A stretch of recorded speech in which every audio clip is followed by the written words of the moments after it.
Everyone welcome to our channel. ఈరోజు కథ arrogant husband. చూసింది చాలు అని ఇక నిద్రపో అని అమూల్యను సోఫాలోకి తోసి తనపై చేరి నడుం చుట్టూ చేయి వేసి హగ్ చేసుకుని గుండెలపై తలపెట్టుకుని పడుకున్నాడు.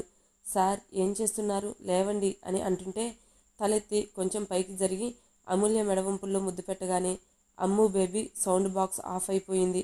నోరు మూసుకొని పడుకో, విసిగించావనుకో నీ నోటిని నా నోటితో మూయాల్సి వస్తుంది అని చెప్పగానే చీ అంటూ చేతులతో తన నోరు మూసుకుంది. నైట్ జర్నీ వల్ల నిద్రలేక టాబ్లెట్స్ వల్ల నిద్ర వచ్చేయడంతో అమూల్య చీ అన్న మాట దేవ్ చెవిలో పడలేదు. ఒకవేళ పడితే దేవ్ కళ్ళు మూయడంతో సార్ అని చిన్నగా పిలిచింది. తన నుండి రెస్పాన్స్ లేకపోవడంతో వణుకుతున్న చేతులతో దేవ్ గాయం తడిమింది.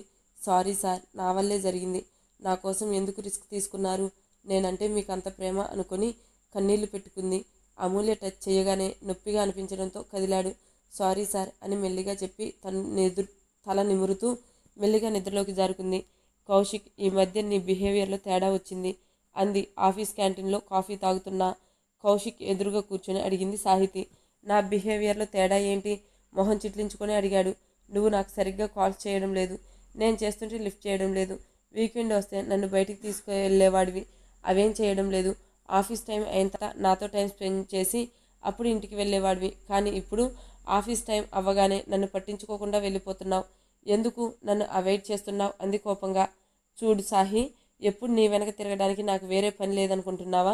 కొంచెం బిజీగా ఉండి ఇంటికి త్వరగా వెళ్ళిపోతున్నా. నిన్ను బయటకు తీసుకువెళ్ళడానికి కుదరడం లేదు. అందుకని నిన్ను అవాయిడ్ చేశానని ఎలా అనుకుంటున్నావు? నాకంటూ పర్సనల్స్ ఉండవా అంటూ చిరాకుగా ఫీల్ అవుతూ. నీకు నాకు మధ్య పర్సనల్స్ ఏంటి కౌశిక్? లేదు, ఈ మధ్య నువ్వు తేడాగా బిహేవ్ చేస్తున్నావు.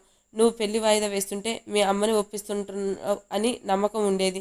కానీ నీ బిహేవియర్తో నువ్వు నన్ను వదిలించుకోవడానికి చూస్తున్నావేమో అన్న అనుమానం వస్తుంది. నీకు నాపై అనుమానం వస్తే నేనేం చేయలేను. నీకు ఒక ఇంపార్టెంట్ వర్క్ మీద బిజీగా ఉన్నాను. నమ్మితే నమ్ము, లేదంటే నాకు బ్రేకప్ చెప్పేయచ్చు. అనుమానంతో పెళ్లి చేసుకోవడం మంచిది కాదు అని చెప్పి లేచి వెళ్ళిపోయాడు. నీ ఇంపార్టెంట్ వర్క్ ఏంటనేది కనిపెడతాను కౌశిక్, అప్పుడు చెప్తా నీ పని. వెళ్తున్న కౌశిక్ని చూస్తూ పళ్ళు నూరింది. గంటపాటు నిద్రపోయిన అమూల్యకు మెలకువ వచ్చింది. తనపై ఏదో టన్ను బరువు ఉన్నట్టు అనిపిస్తుంటే మెల్లగా కళ్ళు తెరిచి చూసింది. పున్నమి చంద్రుడిలా వెలిగిపోతున్న దేవ్ మొహం కనిపించేసరికి నిద్రపోయే ముందు దేవ్ ఇచ్చిన వార్నింగ్ గుర్తొచ్చింది. అమ్మాయిలకి మళ్ళీ పింక్లా ఉన్న లిప్స్ చూసి మెల్లిగా నిమిరి చిన్నగా నవ్వుకుంది. హెయిర్ చెరిపి బుగ్గల్లాగింది.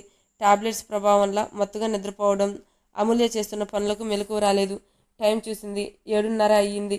కష్టంగా దేవుని పక్కకు జరిపి సోఫాలో అడ్జస్ట్ చేసి పడుకోబెట్టింది. మధ్యాహ్నం లంచ్ ప్రిపేర్ చేసి టేబుల్పై పెట్టి దేవ్ దగ్గరికి వెళ్ళింది.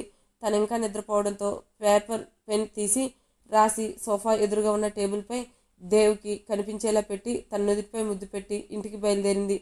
చిన్నది ఇచ్చాను అని తిట్టుకోకండి. గార్డెన్లో ఒంటరిగా కూర్చొని ఉన్న కొడుకు దగ్గరికి వెళ్ళింది సునీత. తల్లి వచ్చింది గమనించకుండా దీర్ఘాలోచనలలో ఉన్నాడు హర్ష. ఏంటి నాన్న దిగులుగా కూర్చున్నా? కొడుకు పక్కన కూర్చొని తల నిమురుతూ అడిగింది.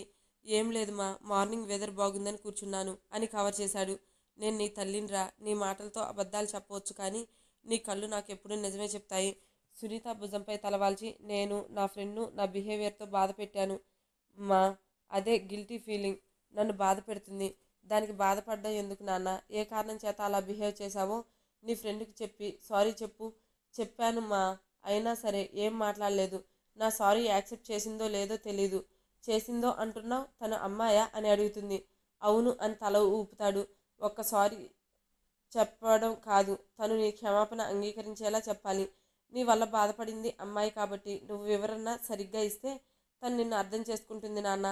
తనకి సారీ చెప్పు, ఇంకెప్పుడు ఎవరిని బాధ పెట్టకు అని చిరునవ్వుతో చెప్తుంది. థ్యాంక్స్ మా, నా మనసులో బాధ తీర్చేశావు అని తల్లి బుగ్గకు ముద్దిచ్చి కీర్తిని కలవడానికి వెళ్తాడు. అమూల్య ఇంటికి వచ్చేసరికి సరళ చీటీపాట తమ ఇంట్లో పెట్టింది. వాళ్ళని ఒకసారి చూసి తన రూమ్కి వెళ్ళిపోదాం అనుకుంటే సరళ పిలిచిన పిలుపు వల్ల దగ్గరికి వెళ్ళింది. శాంతి లేదు, నువ్వు వీళ్ళకి టీ స్నాక్స్ తీసుకొనిరా అని ఆర్డర్ వేసింది. అక్కడ 10 మంది వరకు ఉన్నారు. వాళ్ళని ఒకసారి చూసి కిచెన్లోకి వెళ్ళింది. స్టవ్ వెలిగించి టీ పెట్టి అది మరుగుతుంటే సెల్ఫ్లో ఉన్న స్నాక్స్ డబ్బా తీసి స్నాక్స్ ప్లేట్లో సర్ది టీ కప్స్లో పోసి తీసుకెళ్ళి వాళ్ళకి ఇచ్చింది. ఏమ్మా బాగున్నావా అని ఒక ఆంటీ అడిగితే అమూల్య ఆన్సర్ చేసేలోపు ఎందుకు బాగోదు, గుండ్రాయిల కళ్ళెదురుగా కనిపిస్తుందిగా అంది. ఆవిడ మాటకి మిగతా ఆంటీస్ గొల్లున నవ్వారు. సర్లా షైగా ఫీల్ అయ్యింది వాళ్ళ మాటలకి. నా కోడల్ని చూసావా, పెళ్ళై 2 పిల్లలు ఉన్న నాజుగ్గా ఉంది. నీకింకా పెళ్లి కాలేదు, ఇలా డ్రమ్ములా ఉంటే ఎలా? తిండి తగ్గించాలి, ఆ మాత్రం శ్రద్ధ లేదా నీకు? లేదంటే ఇంట్లోనే పెళ్లి కొడుకు ఉన్నాడు, బరువు తగ్గాల్సిన అవసరం నాకేంటి అనుకుంటున్నావా అంది ఒక ఆంటీ. సర్లకి మంచి మనసు ఉంది కాబట్టి తన కొడుక్కి నువ్వు సరిజోడి కాకపోయినా నిన్ను కోడలుగా చేసుకుంటుంది అని సర్లపై జాలిపడింది ఇంకొక ఆంటీ. వాళ్ళ మాటలు సరళ ఆపకపోగా, ఏం చేస్తా వదిన, తన బరువు తగ్గడానికి నేను చెయ్యని ప్రయత్నం లేదు. అది ఎందుకు బరువు తగ్గడం లేదో అర్థం కావడం లేదు అంది బాధపడింది. ఊరుకో సర్లా అని వాళ్ళు ఓదారుస్తుంటే అమూల్య అక్కడ ఉండలేక కిచెన్లోకి వెళ్ళిపోయింది. ఎప్పుడు ఇంటికి వచ్చినా వాళ్ళు అమూల్యను ఇలానే మాటలు అని తన్ని తేవారు. వాళ్ళ బాధ పెట్టిన ప్రతిసారి చాలా ఏడ్చేది. కానీ ఇప్పుడు తనకి ఒక్క కన్నీటి బొట్టు రాలేదు వాళ్ళు అన్న మాటలకు. ఎందుకంటే ఆడపిల్లకి తల్లి, తండ్రి, భర్త తన్ని ప్రేమగా చూసుకుంటే చాలు. ఇంకెవరి ప్రేమ తనకి అవసరం లేదు. ప్రేమగా చూసుకునే నాన్న, ప్రాణం కంటే ఎక్కువగా ప్రేమించిన దేవ్ ఉండగా ఎవరో మాటలకి తను బాధపడాల్సిన అవసరం ఏముంది? వాళ్ళు అన్న మాటలు గాలికి వదిలేసి ఎప్పుడు చీటిపాట పెట్టినా మధ్యాహ్నం వరకు కాలక్షేపం చేసి అమూల్య చేత వంటలు చేయించుకొని దబ్బు తిని వెళ్ళిపోతారు అని తెలుసు కాబట్టి వాళ్ళకి వంటలు చేయడంలో పడిపోయింది. అమూల్య వెళ్ళిన తర్వాత 11 గంటలకు మెలకు వచ్చింది దేవ్కి. మెల్లిగా తగగాల్సిన మెత్తగా తగలాల్సిన అమూల్య శరీరం గట్టిగా అనిపించేసరికి కళ్ళు తెరిచి చూశాడు. సోఫా కనిపించేసరికి లేచి చూస్తే అమూల్య కనిపించలేదు. టైం చూస్తే 11 చూపిస్తుంది. మేడం గారు వెళ్ళిపోయినట్టున్నారు. ఈ టాబ్లెట్స్ వల్ల పడుకుండిపోయాం, లేదంటే తనతో టైం స్పెండ్ చేసేవాడిని అనుకున్నాడు. అమూల్య బాడీ స్మెల్ ఇంకా తెలుస్తుంటే గాఢంగా పిలుచుకొని నువ్వు ఏ సోప్ వాడుతున్నావో అడగాలి, మంచి స్మెల్ వస్తుంది అని నవ్వుకొని తన రూమ్కి వెళ్ళి ఫేస్ వాష్ చేసుకొని బయటకు వచ్చాడు. డైనింగ్ టేబుల్పై బాక్స్ కనిపిస్తే వెళ్ళి చూశాడు. తనకి లంచ్ ప్రిపేర్ చేసి వెళ్ళిందని తెలిసి తన పెదవులు బ్రాడ్గా సాగాయి. సోఫా ఎదురుగా ఉన్న టేబుల్పై పేపర్ ఎదురుగా కనిపిస్తూ తీసి చదివాడు. మీకు చెప్పకుండా వెళ్ళాలని నాపై కోపం కండి. మీరు మత్తుగా నిద్రపోతుంటే లేపాలి అనిపించలేదు. లంచ్ ప్రిపేర్ చేసి టేబుల్పై పెట్టాను. కడుపు నిండా తిని ట్యాబ్లెట్స్ వేసుకోండి. అలాగే ఇంట్లో చాలా సరుకులు లేవు, తీసుకురండి.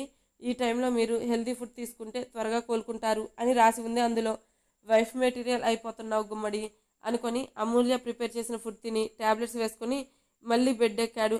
సార్, అమూల్య గురించి మీరు అడిగిన డీటెయిల్స్ అంటూ ఒక ఫైల్ సోఫాలో కూర్చున్న వ్యక్తికి ఇస్తాడు. అమూల్య గురించి డీటెయిల్స్ అడిగిన వ్యక్తి ఎవరబ్బా, గెస్ట్ చేయండి.